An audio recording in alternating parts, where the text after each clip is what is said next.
오늘 우리에게 주신 하나님의 말씀 요한복음 16장 1절부터 4절까지 말씀 함께 찾아서 믿음으로 봉독하겠습니다. 요한복음 16장 1절부터 4절까지 말씀, 제 성경으로는 신약성경 175쪽에 기록되어 있습니다. 우리 함께 믿음으로 봉독하겠습니다. 시작.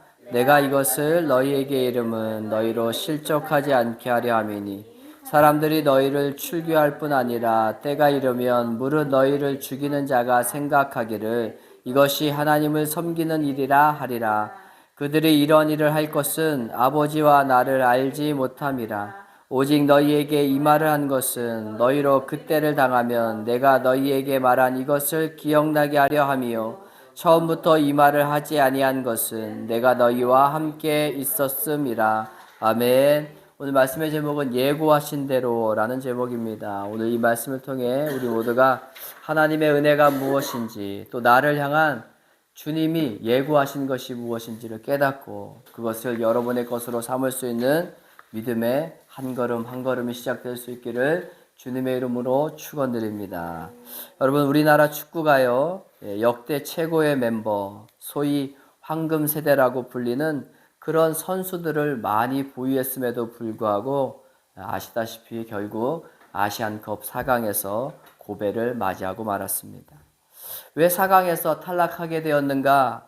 여러 가지 원인들을 사람들이 말할 수 있었고 꼽을 수 있겠지만 그 중에서도 감독이 가장 크다는 의견이 대부분의 의견이었습니다. 여러분, 그런데요, 이미 이런 조짐이 우리나라 그 대표팀 경기 예선전부터 이미 이 조짐이 보였던 게 사실이었습니다.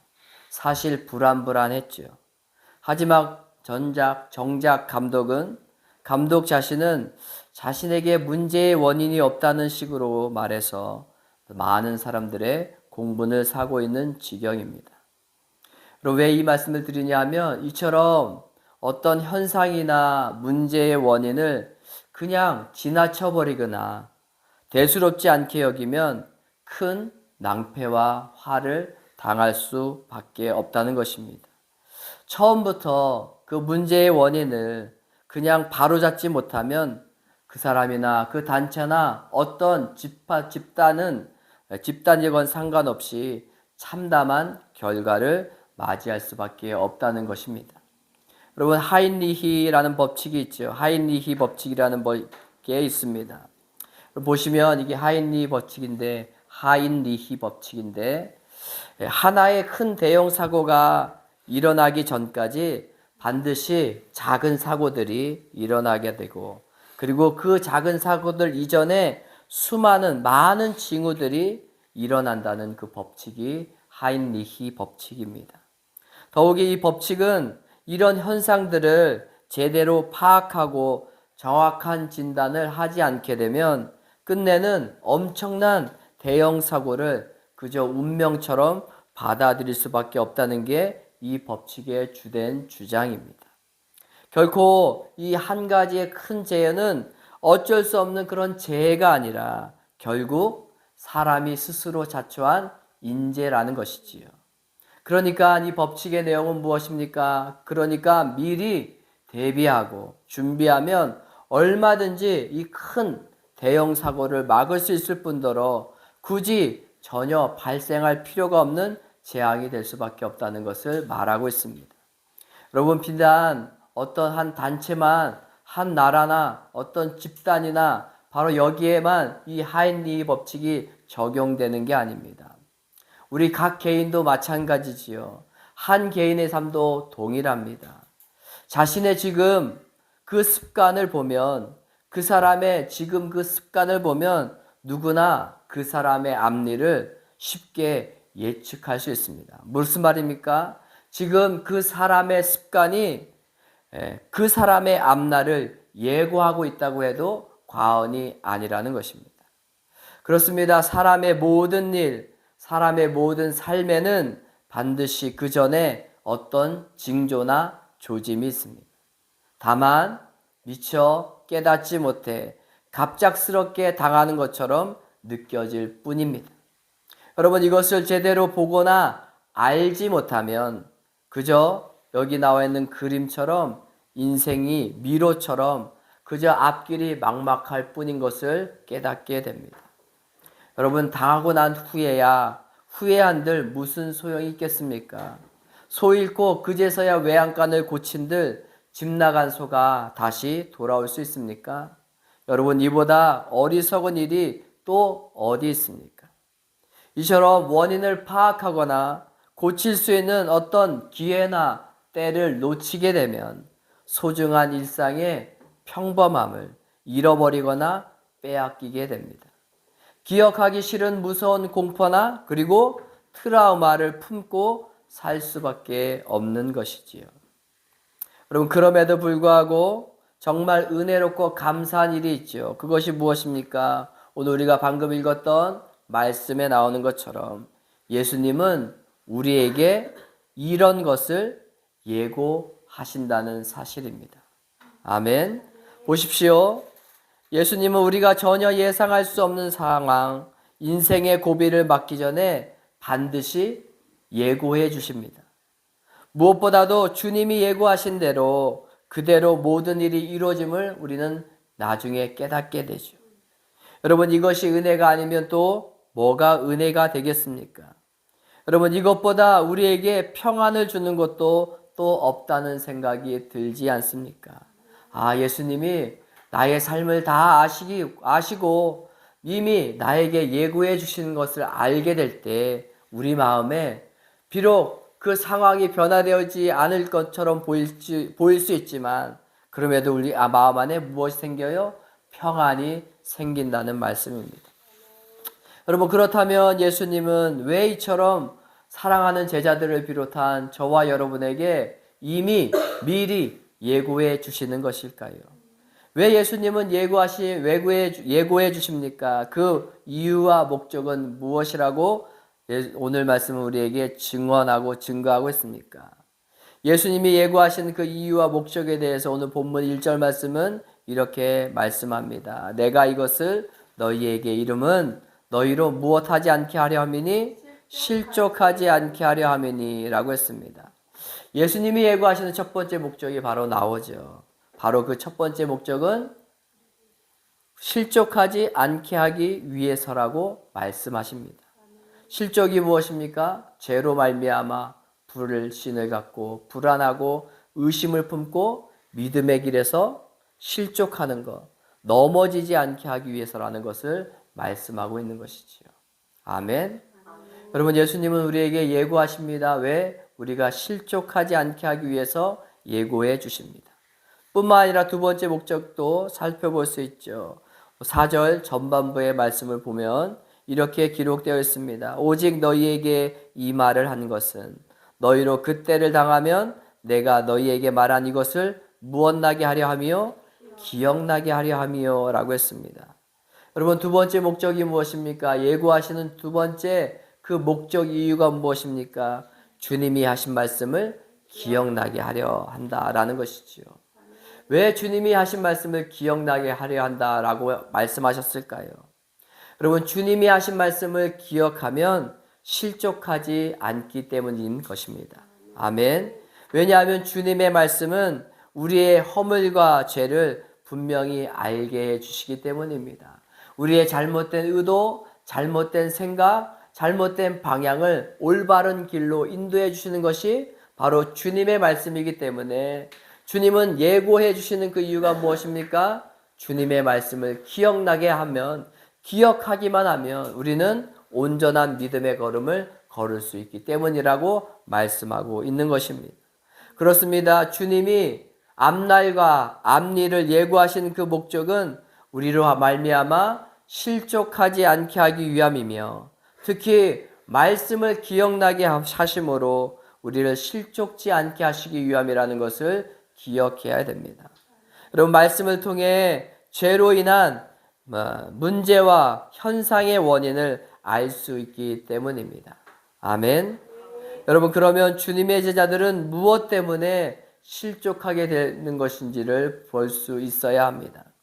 여러분, 주님의 제자들은 무엇 때문에 실족할 수밖에 없다고 주님은 말씀하십니까? 오늘 본문 2절 말씀을 보십시오.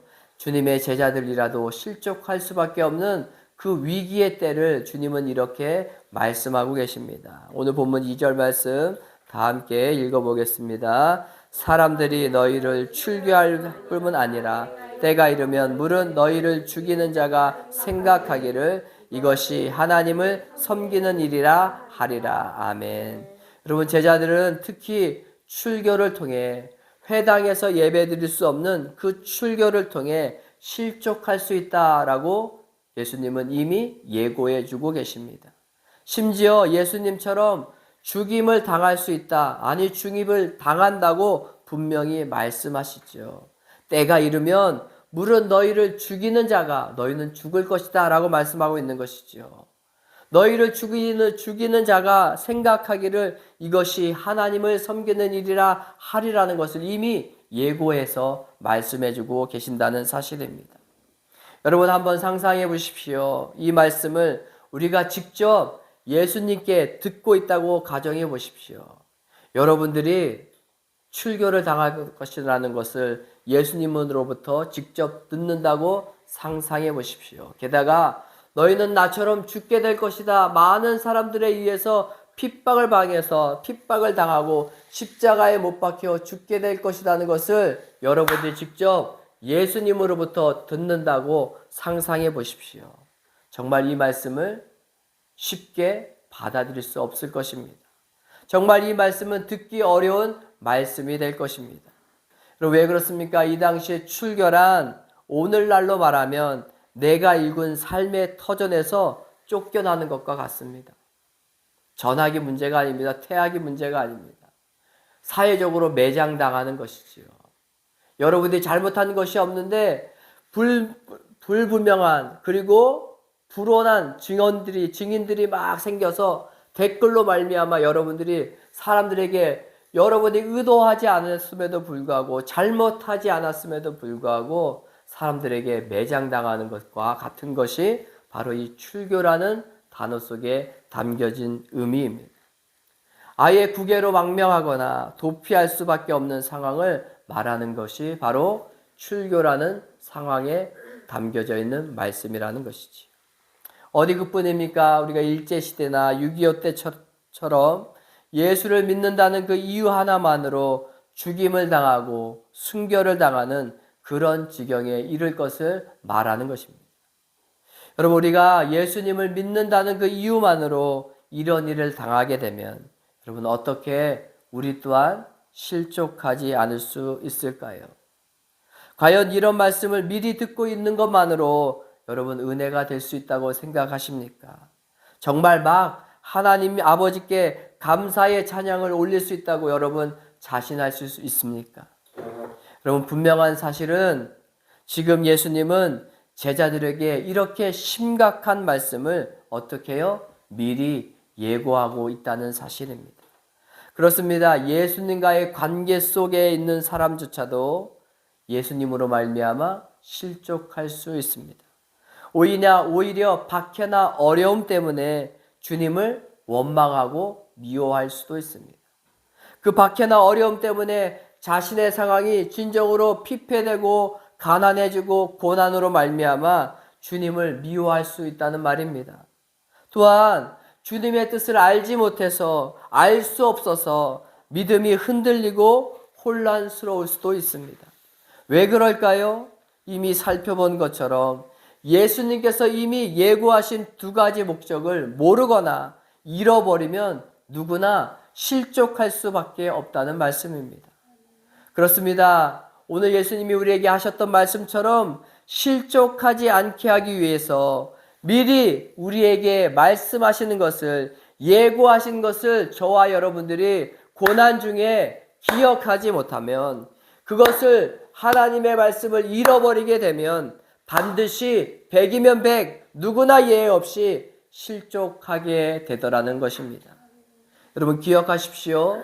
실족은 실족하게 하는 환경, 사람 때문에 일어나는 게 아닙니다. 실족은 내게 하나님의 말씀이 사라질 때, 내가 하나님의 말씀을 무엇하지 못할 때, 기억하지 못할 때, 하나님의 말씀에 무지할 때 실족을 당할 수밖에 없다는 것을 우리는 마음에 담아 두어야 합니다. 보세요. 예수님께서는 자신을 비롯해 제자들을 실족하게 하는 이들의 그 실상을 또한 이렇게 말씀하시죠. 오늘 본문 3절 말씀을 보십시오. 그들이 이런 일을 할 것은 뭐요? 아버지와 나를 알지 못함이라 했습니다. 여러분, 예수님을 출교시키고 십자가에 못 박은 가장 큰 원인, 그 이유는 무엇입니까? 이들이 하나님과 예수님을 알지 못해서라고 말씀하고 있습니다. 이들은 하나님을 대해서 알지 못했기 때문에, 예수님이 누구신지를 깨닫지 못하고 알지 못했기 때문에 예수님을 실족시킬 수밖에 없었다는 것을, 그 실족하는 기회로 몰아넣을 수밖에 없었다는 것을 예수님은 이미 예고해 주고 계시고 있다는 사실입니다. 여러분, 이들은 예수님의 제자들에게도 똑같은 짓을 할 것이라고 예수님은 이미 예고하고 계십니다. 여러분, 이들의 가장 큰 무식이 드러난 곳이 어디입니까? 바로 예수님이 우리의 죄로 말미암아 십자가에 못 박히신 그 십자가의 죽음이었습니다. 그러나 여러분, 이것조차도 이미 모세와 이사야 선지자를 통해 이미 예고하신 바대로 이루어진 것이라는 것을 이들은 알지 못했습니다. 신명기 21장 22절과 23절 말씀은 이렇게 기록하고 있죠. 신명기 21장 22절과 23절 말씀입니다. 사람이 만일 죽을 죄를 범함으로 내가 그를 죽여 나무 위에 달거든. 다 함께 읽어볼까요? 그 시체를 나무 위에 밤새도록 두지 말고 그날에 장사하여 내 하나님 여호와께서 내게 기업으로 주시는 땅을 더럽히지 말라. 나무에 달린 자는 하나님께 저주를 받았음이니라. 아멘. 여러분, 이 말씀은 무엇입니까? 나무에 달린 자는 하나님께 저주를 받았다는 것을 이들은 알고 있었죠. 그래서 예수님을 십자가에 못 박았던 것입니다. 십자가에 못 박히신 예수님이 하나님께 저주를 받았다고 그들은 확실히 믿고 있었을 것입니다. 아니, 확실히 믿었던 것이지요. 그러나 그들은 자신의 죄로 말미암아 예수님이 저주를 받았다는 것에 대해서는 무지했고 무식했습니다.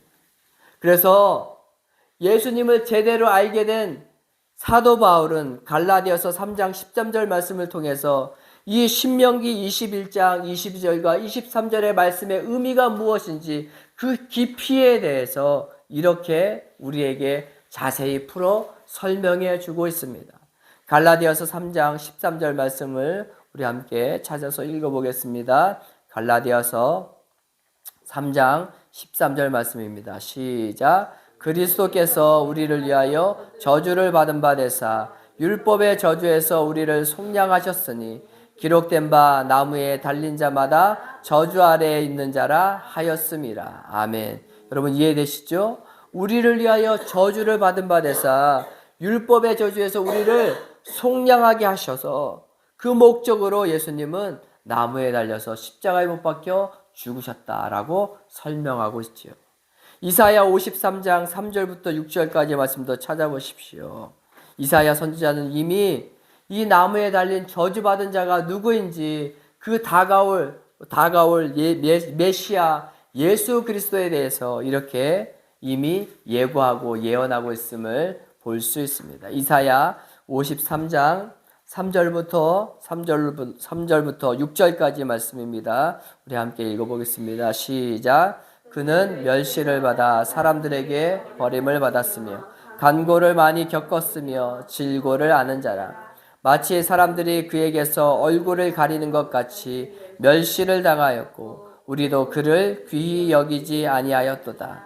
그는 실로 우리의 질고를 지고 우리의 슬픔을 당하였거늘 우리는 생각하기를 그는 징벌을 받아 하나님께 맞으며 고난을 당한다 하였노라. 그가 찔림은 우리의 허물 때문이요 그가 상함은 우리의 죄악 때문이라. 그가 징계를 받음으로 우리는 평화를 누리고 그가 채찍에 맞음으로 우리는 나음을 받았도다. 우리는 다 양 같아서 그릇 행하여 각기 제 길로 갔거늘 여호와께서는 우리 모두의 죄악을 그에게 담당시키셨도다. 아멘. 여러분, 예수님이 십자가에 죽으신 이유가 무엇입니까? 바로 저와 여러분의 죄와 허물로 말미암아 그 죄와 허물을 담당하시기 위해 십자가에서 하나님께 저주받은 자로 그렇게 징계를 받음으로 인하여 그렇게 낙인 찍히듯이 죄인으로 취급받아 십자가에 못 박혀 죽으셨다는 사실을 여러분들이 기억하시고 이 말씀을 여러분의 삶의 은혜로 새겨질 수 있기를 주님의 이름으로 축원드립니다. 아멘. 여러분 기억하십시오. 자기 속에 말씀이 없어 실족하게 하는 악한 자들의 특징이 바로 이런 것입니다. 자기 속에 말씀이 없기 때문이죠. 그 말씀에 무지하고 무식하기 때문입니다. 자신이 한 일이 다른 이들을 실족하게 하는 일임을 이들은 전혀 깨닫지도 못합니다. 잠언 4장 19절 말씀에 이런 말씀이 있습니다. 악인의 길은 어둠 같아서 그가 걸려 넘어져도 그것이 무엇인지 깨닫지 못하느니라 했습니다. 바로 하나님의 말씀에 무지한 자는 자신도 모르게 다른 사람을 실족하게 할 수 있음도 깨닫지 못하더라는 말씀입니다. 여러분 바로 이런 대표적인 사람이 누구였습니까? 바리새인들이었습니다. 여러분 이들을 향해 예수님은 어떻게 말씀하셨습니까? 독사의 자식들아, 외식하는 자들아 라고 말씀하셨습니다. 바로 이 장면처럼 겉과 속이 다른 양의 탈을 쓴 늑대와도 같은 사람들이 그 대표적인 사람들이 예수님 시대의 바리새인들이었습니다.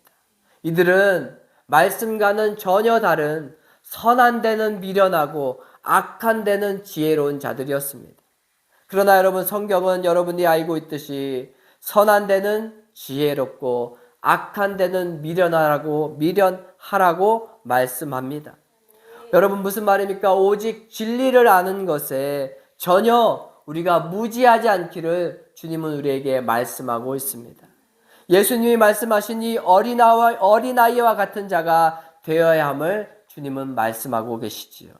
마치 이 어린아이처럼 모든 것에 주님을 전적으로 의존하기를 이렇게 주님은 우리에게 원하신다는 사실입니다. 이 아이처럼 주님을 더욱 알고자 갈망하는 겸손한 자가 되기를 주님은 우리에게 요청하고 계심을 기억할 수 있기 바랍니다. 그래서 예수님은 이런 자들에게 언제나 예고해 주십니다.